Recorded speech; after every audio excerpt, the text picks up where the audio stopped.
Yes! Yes, my pretty! Good evening, fellow patrons. Treyarch just dropped a brand new mode in Black Ops 7 Zombies called Zombie Battle. At first glance, you might think it is just another version of Grief Mode, but after grinding quite a few matches myself, I can confidently say it is a completely different experience. In this video, I will go over everything that is essential to beat your friends and win consistently, ranging from how the mode actually works, the absolute best loadouts, and a complete map breakdown. Let's get right into it. To start things off, I am going to run through the 5 best weapon builds that I have tested thus far. Range and mobility of your weaponry is a huge dynamic in this game mode, so you want to load into your game with the weapon best suited for that particular map. I will go over what I believe to be the best gun for Paradox Junction, Astra, Malorum, and Ashes of the Damned in that order.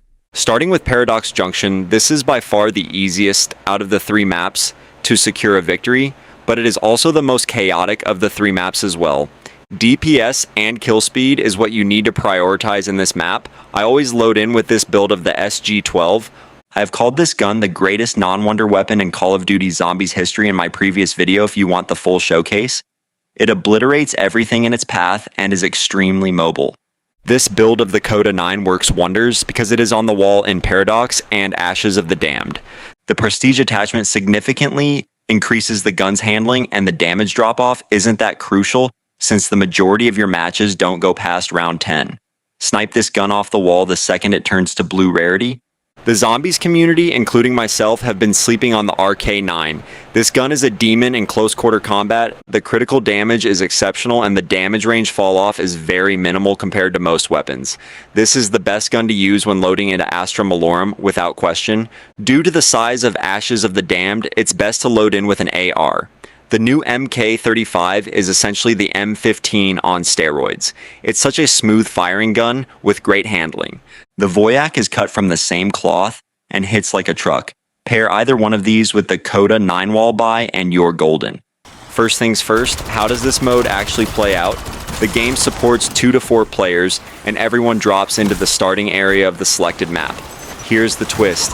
Each player gets their own separate horde of zombies. You never have to worry about someone stealing your kills. You can easily spot your specific zombies by looking at their eye color. I turn on high contrast mode and highlight my horde in green so I can identify them as quickly as possible. The objective is incredibly simple. You just need to survive longer than everyone else. Once a player goes down, they are out.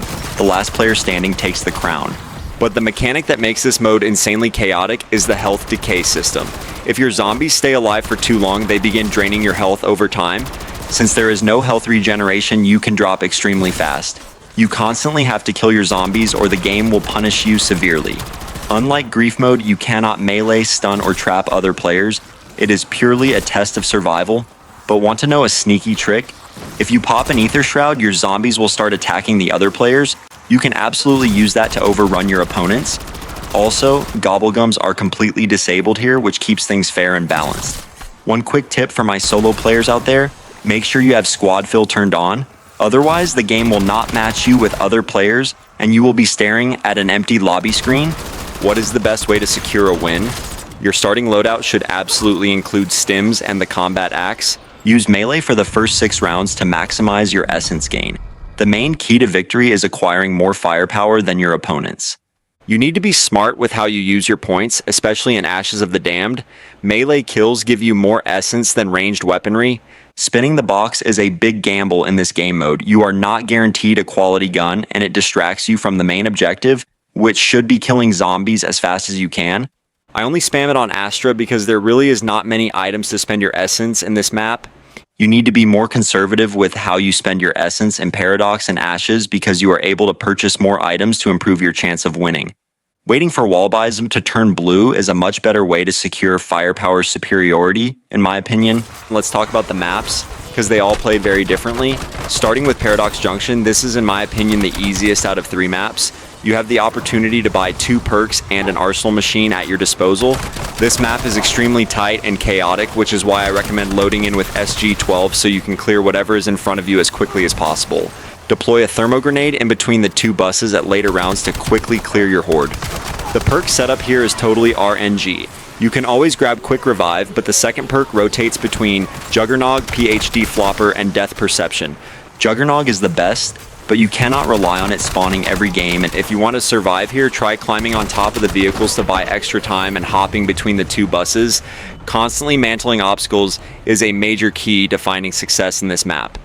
Next up is Astra Malorum. This is the most difficult out of the 3 maps. There is no Pack-a-Punch, and the only perk available is Quick Revive. Similar to Paradox, this is a tight space, but not as chaotic. Because this map is larger than Paradox, the DPS or kill speed isn't as crucial. The RK9 excels in this map because it has a perfect balance of critical damage, mobility, and handling. Great choice for Ravager rounds. Finally, we have Ashes of the Damned. This is probably my least favorite to play out of the 3 maps because I feel like it takes longer for the difficulty to intensify. From my experience, the best chance of securing victory is to kill with your melee weapon until round 7 or 8 to maximize your point gain. Your goal should be to buy the Coda 9 once it turns blue and have the ability to pack it twice if the game progresses past round 14 or 15, which rarely happens.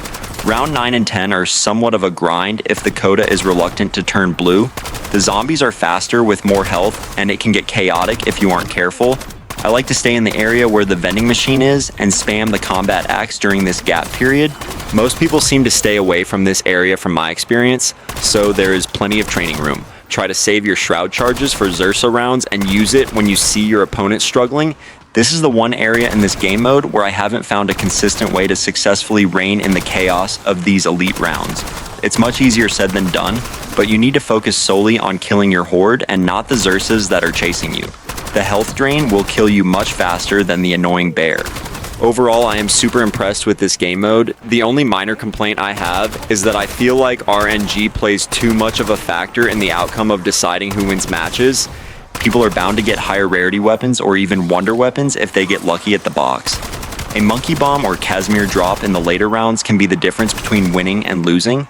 If the box and drops were disabled, everyone would be on the same playing field, and the outcome would be decided purely on the skill of the players. This is only a minor complaint though. Skilled or more knowledgeable players will be the ones that find consistent success in this game mode. So much more testing to be done. I want to master every scenario this game mode has to offer. It's been an interesting puzzle to solve.